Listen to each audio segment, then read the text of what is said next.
sesi saya kali ini nggak bakal berat-berat materinya, lebih ke apa ya? Ini persepsi saya sih, bagaimana kita memilih storage buat Kubernetes ya. Jadi kriteria seperti apa yang apa namanya mesti kita ketahui untuk memilih storage, dan cheat-sheet-nya seperti apa, kayak gitu. Oke, saya mulai dari agendanya ya. Jadi perkenalkan, nama saya Yusuf Hadi Windoto Standar. Tadi udah sempat disinggung juga sama apa namanya Mas Lutfi ya tadi ya. Saya bekerja di Bisnis Geo Nusantara dan kebetulan saya handle ada beberapa departemen di sana. Nah, sebenarnya fokus saya lebih ke infrastruktur. Jadi kalau teman-teman tadi banyak yang fokus, teman-teman speaker yang lain lebih banyak fokus di SRE-nya dan lebih banyak ke development. Kalau saya lebih ke dominannya di infrastruktur. Nah, yang saya mau bahas kali ini adalah saya akan mulai dari pengenalan mengenai landscape ya, existing landscape dari storage di CNCF itu ada apa aja, sekilas saja nanti supaya teman-teman punya gambaran ternyata saat ini di industri itu buat solusi storage itu ada macam-macam ya, terutama buat Kubernetes. Terus berikutnya saya akan ngobrol sedikit tentang poin yang bisa kita consider dalam memilih storage buat Kubernetes itu apa aja sih gitu kriterianya, atau mungkin cheat-sheet-nya seperti apa. Nah, berikutnya adalah what is your workload. Jadi pada saat kita memilih storage buat Kubernetes, di sini kita akan bahas tipe-tipe atau apa namanya behavior seperti apa yang bisa kita jadiin acuan gitu. Dan lanjut ke Q&A. Jadi materinya cuma sekitar 2-3 poin aja ya, singkat aja. Oke, saya masuk ke container storage landscape dulu. Jadi saat ini tuh kalau bisa dibilang hampir semua vendor atau hampir semua open source community itu berlomba-lomba buat solusi Kubernetes storage ya, karena kalau bisa di Kubernetes sendiri hype-nya lagi tinggi. Jadi baik itu yang pemain baru ataupun pemain lama yang memang udah fokus di storage, itu mereka berlomba-lomba memberikan solusi atau menciptakan solusi terkait dengan storage buat Kubernetes. Nah, existing-nya sekarang kalau kita lihat di CNCF landscape, ini teman-teman bisa akses di landscape-nya CNCF ya. Ada beberapa open source project yang di bawah dari CNCF ini. Kalau kita lihat di sini ada total 1, 2, 3, 4, 5, 6, 7, 8 kali 3, 24 ya CNCF project untuk solusi storage. Nah, sebenarnya ini nggak semuanya adalah container storage. Kalau kita lihat di sini ada beberapa yang sifatnya misalnya backup. Kayak contohnya di sini ada Velero yang bisa kita gunakan buat backup. Jadi nggak semuanya adalah CNCF storage. Nah, yang sudah graduate itu adalah yang warnanya biru tua. Kalau kita lihat di sini, yang masih incubation biasanya warnanya biru muda, gitu. Atau yang masih incubation tuh yang benar yang biru muda. Nah, yang biru tua ini di sini kalau kita lihat ada rock, statusnya sudah graduation ya dari si CNCF. Jadi bisa dibilang produknya udah lumayan mature compare dengan produk yang lain. Nah, di sini kalau kita lihat ada CEF. CEF ini kan memang standar SDS storage yang ada di industri saat ini ya. Kalau kita lihat dia sekarang juga fokus ke Kubernetes, yang sebelumnya CEF ini bisa dijadikan solusi buat SDS di apa namanya platform infrastructure as a service. Lalu ada Glacier juga, ini juga pemain lama. Glacier ini juga solusi SDS dengan approach-nya mereka. Sekarang mereka ngembangin ke Kubernetes juga. Nah, beberapa pemain barunya mungkin yang bisa kita lihat sama-sama di sini ada Piraeus, ada Velero, ini buat backup, ada Rock terutama ya. Rock ini bisa dibilang bridging buat kebutuhan storage dari CEF ke Kubernetes. Nah, sedangkan yang komersial produknya, kalau kita lihat ada banyak juga. Dari Dell, EMC, Hitachi, Google, HP, Huawei, IBM, dan yang saat ini menjadi sponsor kita juga yaitu NetApp dan Nutanix ya, kalau kita lihat di sini. Dan ada satu platform juga atau vendor juga yang bisa dibilang performance-nya cukup baik so far dari yang saya udah pernah testing, yaitu Portworx yang udah dibeli sama si Pure Storage kalau kita lihat di sini. Nah, ini adalah beberapa list dari komersial solution Kubernetes storage yang ada di market saat ini. Nah, sebenarnya ada juga beberapa yang nggak terlisted di CNCF, tapi yang bisa dibilang yang pemain besarnya adalah yang terlisted yang ada di CNCF landscape. Oke, nah sekarang saya akan masuk ke poin-poin yang mungkin kita perlu consider pada saat kita memilih Kubernetes storage ya. Jadi menurut saya ada beberapa poin yang bisa kita jadikan consideration dalam hal memilih Kubernetes storage. Selain dari support-nya, quality dari produknya, pricing-nya, kalau memang ada commercial support ataupun ada sufficient support ya. Saya coba ngerangkum di sini ada 1, 2, 3, 4, 5, 6, 7, 8 poin yang menurut saya ini bisa dijadikan consideration dalam hal kita memilih container storage.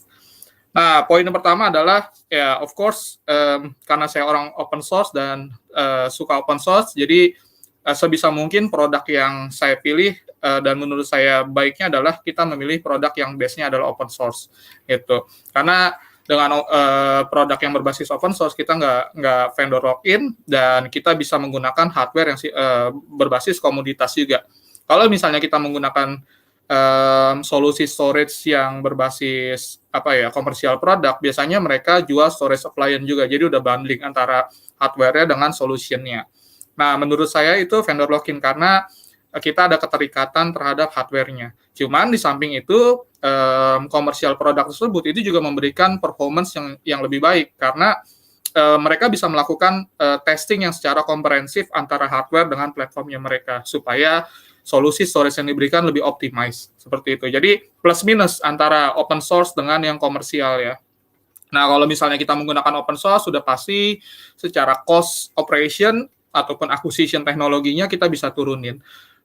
Karena biasanya open source itu datang dengan model subscription yang lebih kompetitif secara pricing model biasanya. Oke, nah si CNCF ini pernah melakukan survei di 2019. Mereka nanyain beberapa company atau organization yang sudah mengadopsi Kubernetes. Nah, mereka nanyain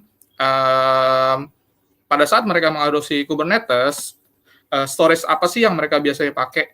Nah, kalau kita lihat di sini, Rockchap ini ada di posisi paling atas ya, dan disusul oleh Container Storage Interface. Nah, CSI ini berarti vendor-vendor lain nih, yang memang compatible atau 100% compatible dengan CSI dan mempunyai driver untuk komunikasi ke Kubernetes. Selain itu, banyak juga yang menggunakan Minio, dan untuk yang public cloud-nya, kalau kita lihat di sini Azure Disk Storage juga cukup banyak digunakan. Berarti kemungkinan implementasi Kubernetes itu kalau di public cloud bisa dibilang lebih banyak di Azure ya kalau kita lihat di sini. Lalu ada OpenABS dan Gluster dan Amazon kalau kita lihat di sini. Lalu ada Portworx, NetApp dan OpenShift Suite. Ya, jadi kalau kita lihat di sini untuk komersial produk non-public cloud, NetApp ini bisa dibilang satu-satunya yang peringkat paling satu ya. Dan so far sih yang saya review dari tadi presentasinya teman-teman NetApp, saya lihat sih produknya memang bagus sih dan cukup komprehensif ya buat solusi kebutuhan storage. Ini bukan endorse ya, tapi realitasnya seperti itu menurut saya. Oke, nah kenapa di sini Rock ini cukup diminati ya? Karena Rock ini adalah bisa dibilang bridging buat kita mengadopsi storage yang berbasis CHAP. Jadi pada saat kita mau menggunakan CHAP di environment Kubernetes, kita harus menjalankan atau menginstal Rock tersebut. Nah, Rock tersebut ini yang akan nanti ngebantu kita buat provisioning si CHAP-nya, yang akan ngebantu kita buat konfigurasi dan melakukan monitoring serta self-healing kalau misalnya ada services dari si CHAP tersebut yang problem. Oke, berikutnya adalah in-kernel data replication. Nah, jadi pada saat kita memilih solusi storage, biasanya software dari storage tersebut itu ada dua jenis, yaitu yang berjalan di user space atau yang di kernel space.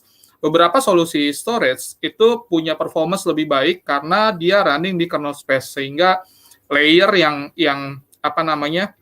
yang digunakan itu lebih sedikit. Mungkin dia akan skipping layer file system dan lain sebagainya, sehingga performance-nya bisa lebih baik. Dan biasanya yang software defined storage ataupun solusi storage yang performance-nya atau yang berjalan di kernel space, dia punya akses langsung ke hardware. Contohnya ke drive-nya langsung atau ke hard disk-nya langsung. Berbeda misalnya dengan yang berjalan di user space. Kalau di user space biasanya disk-nya itu akan dipartisi akan di-mounting dulu, baru digunakan sebagai storage dari si Kubernetes-nya. Seperti itu. Nah, ini menurut saya cukup penting pada saat kita memilih teknologi storage, terutama yang berbasis open source ya. Kalau yang closed source kan pasti kemungkinan kita nggak tahu teknologi behind-nya seperti apa gitu. Contohnya di NetApp atau dengan ONTAP-nya, atau di Nimble, Tripar, itu kemungkinan kita nggak terlalu tahu detailnya secara mekanisme, mereka OS-nya menggunakan apa, dan services dari storage-nya tersebut itu berjalan di level yang mana. Jadi kalau misalnya kita memilih open source, kita punya kapabilitas buat melihat secara teknologi mereka itu replication-nya atau services dari si storage-nya itu berjalan di space yang mana, user space atau kernel space. Dan kita bisa milih kalau misalnya memang kita pengen performance yang cukup baik, penggunaan resource yang lebih rendah, dan punya akses langsung ke hard drive, itu kita bisa memilih storage yang berbasis kernel space. Nah, poin berikutnya, low CPU consumption. Nah, problem paling sering dialami pada saat kita menggunakan atau membuat storage, baik itu yang berbasis open source, ataupun yang komersial non hardware appliance ya. Komersial non hardware appliance itu maksudnya si vendor tersebut hanya menjual solusi storage platformnya aja, tapi tidak menjual hardware-nya, atau hardware-nya bisa dipilih dijual terpisah, atau dijadikan opsional. Itu biasanya kebanyakan sizing dari si SDS-nya itu atau storage-nya itu kurang akurat. Nah, dalam satu sistem atau dalam satu server, biasanya kan kita sering banget bikin HCI atau hyperconvergence, kayak yang tadi Nutanix sempat mention juga. Nah, di HCI itu kan berarti antara CPU dan storage itu, CPU, memory, dan storage itu akan running di satu server yang sama gitu. Jadi akan ada sharing resource. Nah, ini kita mesti perhatiin teknologi replikasi yang digunain itu seperti apa gitu. Apakah mereka punya metode replikasi sendiri atau menggunakan metode replikasi yang misalnya contohnya erasure coding gitu ya. Masing-masing punya plus minus. Contohnya kalau misalnya kita menggunakan replication, itu secara pemakaian CPU itu bisa lebih rendah. Tapi kalau misalnya sehingga kalau misalnya pemakaian CPU-nya bisa lebih rendah, kita bisa fully optimize CPU-nya itu buat misalnya jalanin kontainer. Ini dalam case kalau misalnya kita menggunakan HCI ya.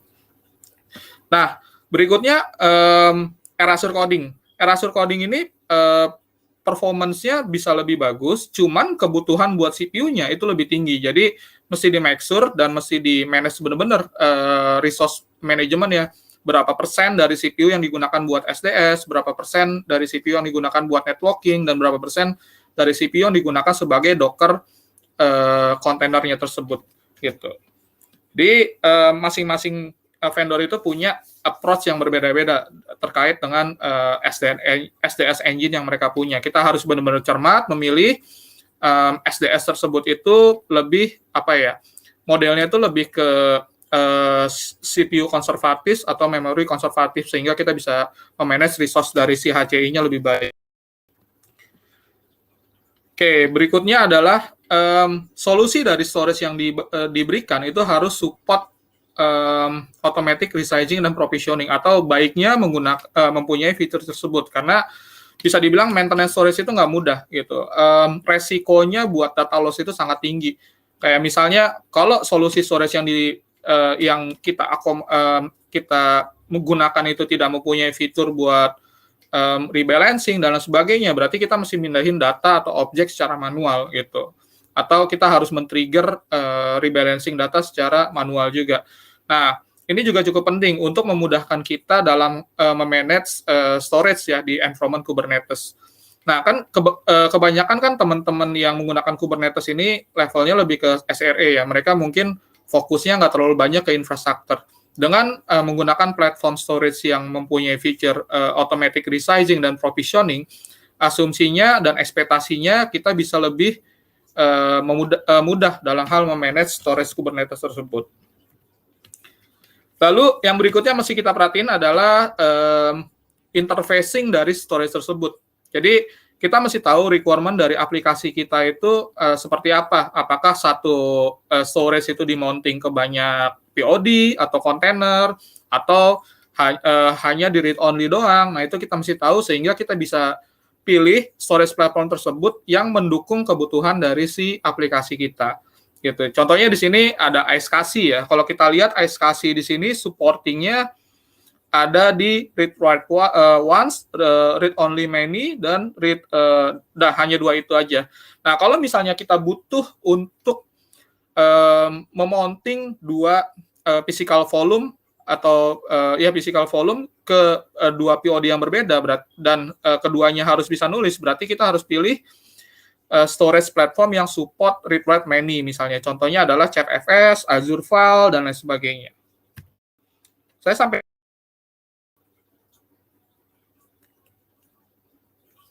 Oke, berikutnya adalah 1510, Pak.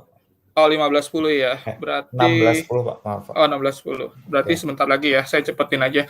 Berikutnya adalah data protection and replication. Nah, ini juga penting. Jadi, storage yang kita gunakan itu baiknya mempunyai fitur buat snapshot, sehingga kita bisa melakukan backup berkala secara mudah ya, dan tidak mengganggu performance. Karena snapshot ini bisa dibilang adalah salah satu metode backup real time, tidak mengganggu penggunanya atau si POD-nya, dan bisa dilakukan secara scheduling. Lalu mempunyai replication fitur. Nah, ini fungsinya misalnya untuk replikasi ke DRC kalau misalnya si storage yang ada di DC-nya ini sedang problem atau data center utamanya sedang problem. Erasure coding yang tadi udah saya bahas. Lalu baiknya punya strategi buat compression juga ya untuk lebih mengefisiensikan penggunaan storage yang ada di environment Kubernetes tersebut. Dan kalau memungkinkan juga support buat tim provisioning sehingga kita bisa overcommit storage sesuai kebutuhan dan rasio yang memang kita butuhin. Oke, berikutnya adalah dynamic provisioning. Nah, ini yang paling penting. Jadi pada saat kita atau si customer atau si POD ini butuh buat physical volume, baiknya storage platform tersebut support dynamic provisioning sehingga kita tidak perlu siapin PV-nya dulu baru diklaim ya, baru diklaim oleh si PVC. Mindset-nya sih seperti itu menurut saya. Nah, berikutnya yang menjadi challenge lagi adalah baiknya kita memilih container native storage, container attached storage, atau SDS. Ini saya coba percepat aja ya. Teorinya gini, container native storage itu biasanya semua service pendukung dari sistem storage tersebut itu akan running sebagai containerized application. Plus minus, kalau misalnya Kubernetes-nya problem, berarti service containernya juga akan problem. Nah, kalau container attached storage itu secara services-nya mereka ada di eksternal atau di luar dari environment si Kubernetes-nya. Sehingga kalau Kubernetes-nya problem, itu tidak mengganggu services dari si storage tersebut. Nah, berikutnya adalah SDS. Nah, ini contohnya yang SDS. Oke, yang ini. Nah, SDS ini sebenarnya lebih ke pembahasan aja ya. Kalau solusi storage di industri saat ini yang bisa melakukan replikasi antar node itu biasa kita sebut dengan SDS. Nah, pada saat kita bikin SDS ini, kita juga mesti pilihin platform yang memang support teknologi SDS replication antar node gitu, dan bisa diakses oleh si Kubernetes-nya menggunakan CSI. Kapan kita menggunakan SDS, CAS, dan kapan kita menggunakan CNS ya. Biasanya untuk perusahaan yang baru mengupdate kontainer atau Kubernetes dan mereka sudah menggunakan storage yang komersial, contohnya NetApp, Nimble ataupun Tripar.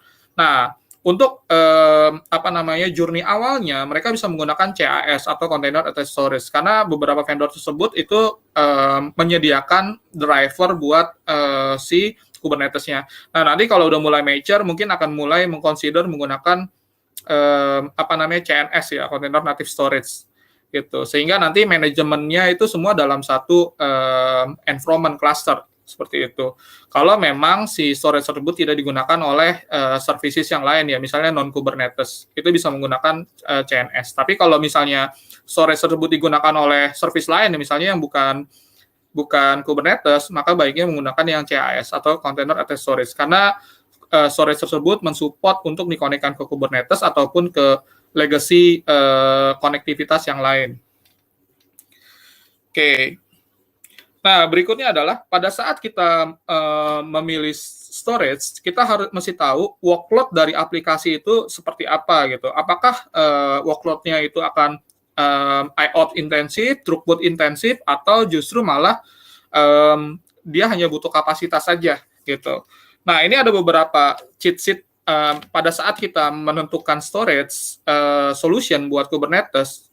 Contohnya, kalau misalnya kita mau menggunakan storage tersebut untuk AI workload ya, nah biasanya AI workload ini nggak butuh durability storage-nya atau nggak butuh durability yang tinggi karena biasanya data yang diproses itu data-data temporary, volatil. Jadi kalau hilang nggak masalah gitu. Dan biasanya nggak butuh storage yang performance-nya cukup tinggi gitu.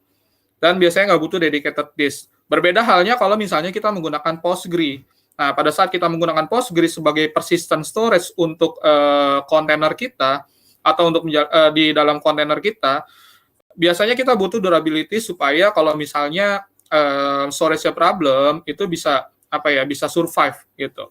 Dan harus cepat karena kan Postgre ini membutuhkan IOPS yang cukup tinggi ya, tergantung dari target transaksi yang diinginkan gitu. Jadi kalau kita lihat di sini berbeda workload, kebutuhannya juga berbeda-beda. Kita mesti nyesuaiin. Nah, jadi baiknya pada saat kita mau menentukan storage platform apa yang mau digunakan, kita harus tahu dulu workload-nya apa. Kita mesti tanyain ke developer-nya mau jalanin aplikasi apa, services apa, dan sebagainya. Lalu kita mapping.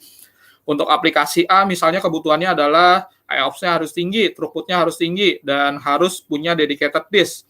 Dan kebutuhannya misalnya 1 sampai sekian tera misalnya. Lalu untuk aplikasi B ternyata hanya untuk Cassandra atau buat Redis gitu misalnya. Oh, berarti nggak perlu durability yang tinggi misalnya. Lalu untuk aplikasi ketiga contohnya digunakan sebagai archiving yang digunakan untuk menyimpan unstructured data atau cold storage. Nah, berarti kita butuh durability yang tinggi dan kapasitas yang tinggi. Jadi kita mesti make sure solusi storage tersebut untuk case yang cold storage ya, itu secara replikasinya itu bisa memberikan efisiensi yang lebih tinggi dibanding solusi yang lain gitu ya. Oke, ini contoh case di Bisnegio. Jadi kebetulan di Bisnegio ini kita punya beberapa solusi storage mulai dari yang high capacity sampai yang high throughput. Nah, pada saat kita membuat environment Kubernetes dengan multi workload, baiknya itu kita bisa memprovide beberapa storage class sesuai kebutuhan dari si aplikasi tersebut atau services tersebut. Contohnya kalau misalnya aplikasinya adalah pinjaman online lah gampangnya misalnya. Nah, biasanya kan kalau pinjaman online kita menyimpan unstructured data ya, KTP dari si peminjamnya dan sebagainya. Nah, itu kita bisa menggunakan storage yang berbasis misalnya object storage. Kalau kita lihat di landscape tadi ada Minio dan lain sebagainya.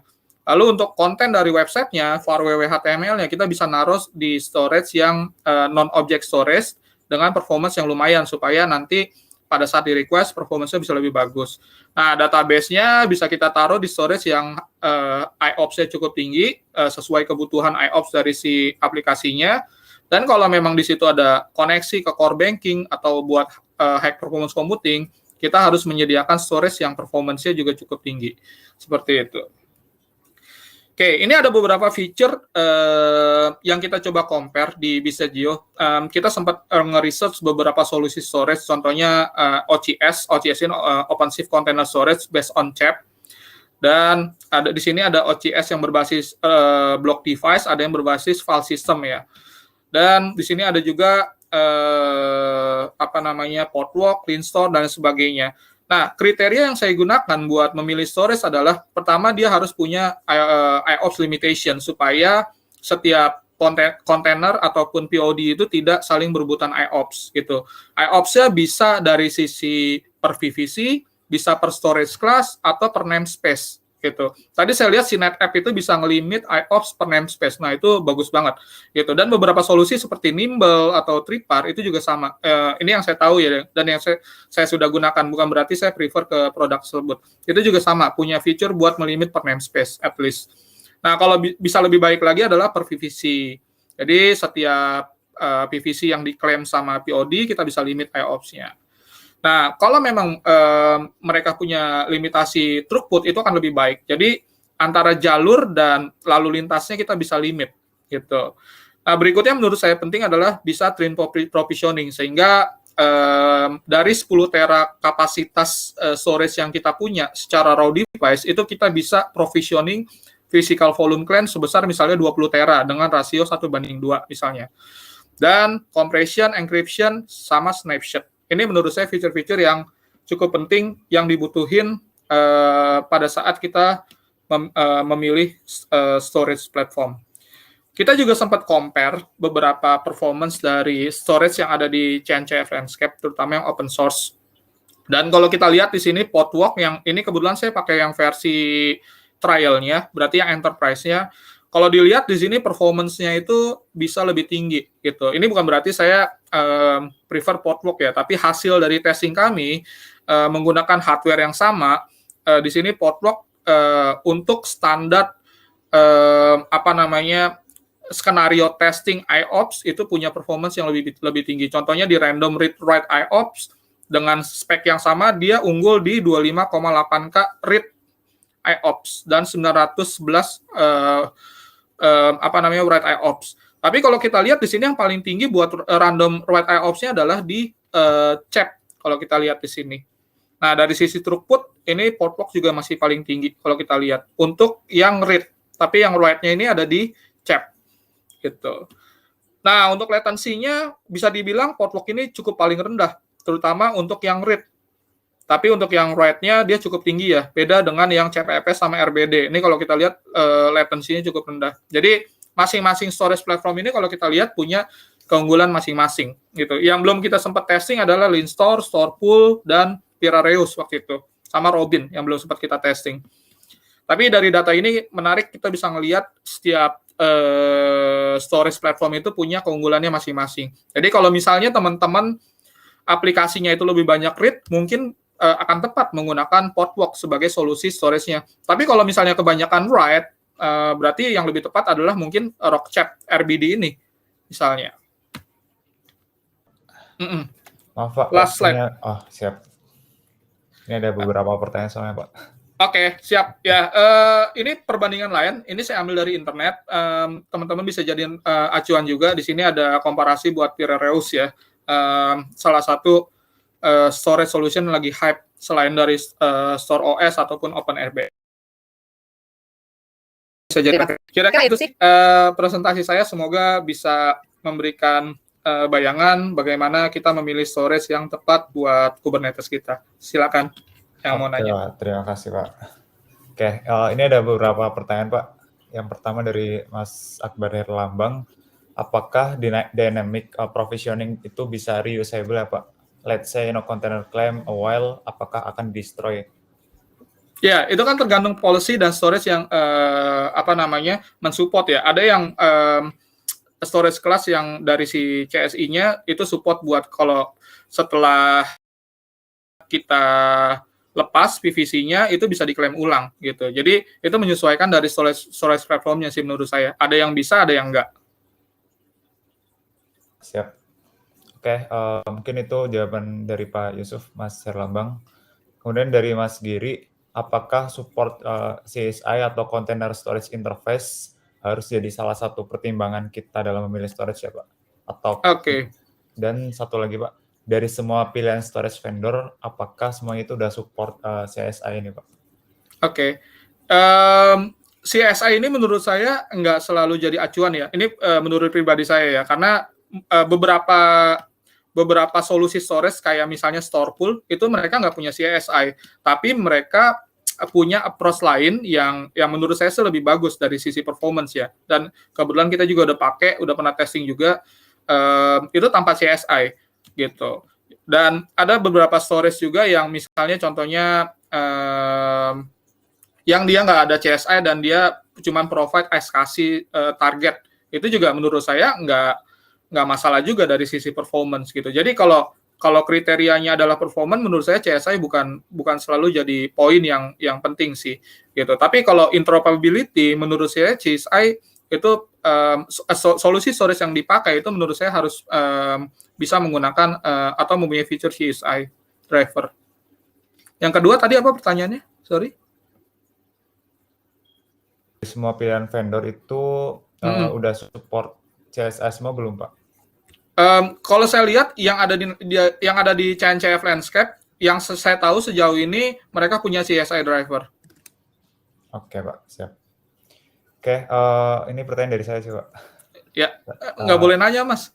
Oh, Kalau ini nggak bercanda, silakan. Siap. Oke, ini sih Pak mau nanya Kes. Di HCI HCI Pak, di HCI itu pernah ada case saling makanan CPU nggak Pak? Misalkan CPU-nya bocor, yang harusnya buat VM, terusan bocor ke storage. Nah, ada case kayak gitu nggak Pak? Iya, kalau misalnya kita bikin environment Kubernetes HCI ya, jadi di dalam, misalnya anggap 3 server gitu, dalam server tersebut running container dan running storage software juga. Nah, kita tuh mesti benar-benar jeli buat memanage resources CPU dan memorinya.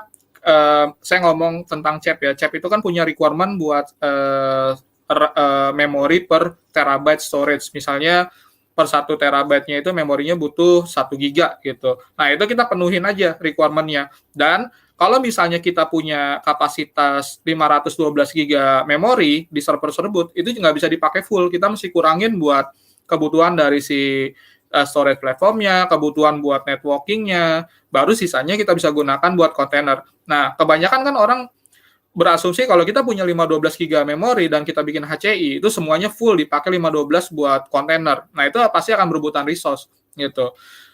Untuk CPU juga sama. Pada saat storage platform itu melakukan rebalancing, kalau misalnya contohnya ada satu hard disk yang fail ya, terus mereka melakukan rebalancing itu maksudnya memuat ulang data-datanya ke node yang lain atau ke disk yang lain. Nah, itu biasanya akan makan CPU resource yang cukup tinggi. Kita harus kecilin lagi prioritas dari contohnya backfilling istilahnya di salah satu storage platform. Nah, kita mesti kecilin lagi prioritas dari backfilling-nya supaya paralelnya itu nggak terlalu tinggi secara processing, jadi tidak mengganggu kontainer yang sedang berjalan gitu.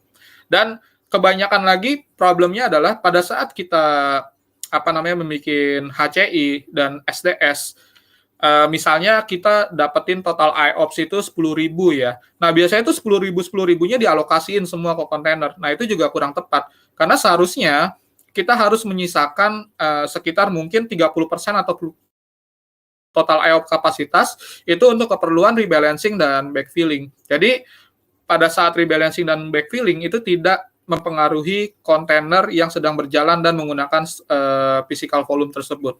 Kalau semuanya kita alokasiin 10.000-nya ke kontainer dan ternyata semua kontainer menggunakan secara maksimal, otomatis pada saat backfilling itu akan berebutan resource gitu. Karena backfilling ini kan butuh baca tulis juga ya. Dia butuh baca objek atau data dari server yang satu ke server yang lain dan butuh untuk melakukan replikasi. Nah, itu butuh IOPS gitu. Itu sih menurut saya, Mas. Oke, Pak. Siap. Ini ada 2 pertanyaan lagi, cuma waktunya tinggal 1 menit. Ini ya, boleh? Saya pilih yang Mas Pradita aja. Mas Giri udah nanya 1. Oke, dari Mas Pradita, replikasi storage untuk environment Kubernetes itu better dari hardware storage atau dari storage yang software level ya? Dari software level atau dari hardware storage? Iya Pak, jadi replikasi storage untuk yang environment Kubernetes itu lebih baik dari hardware storage level atau software storage level? Iya, sebisa mungkin HCI itu kan kita gunain supaya bisa irit ya pemakaian resource atau requirement buat kebutuhan servernya.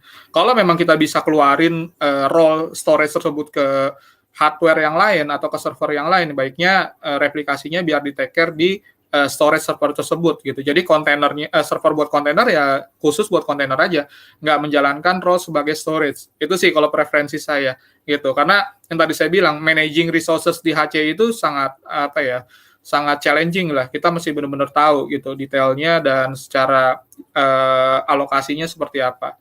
Mudah-mudahan ngejawab. Oke Pak, oke. Terima kasih untuk rekan-rekan yang udah bertanya. Terima kasih juga untuk Pak Yusuf Hadiwinata yang udah sharing.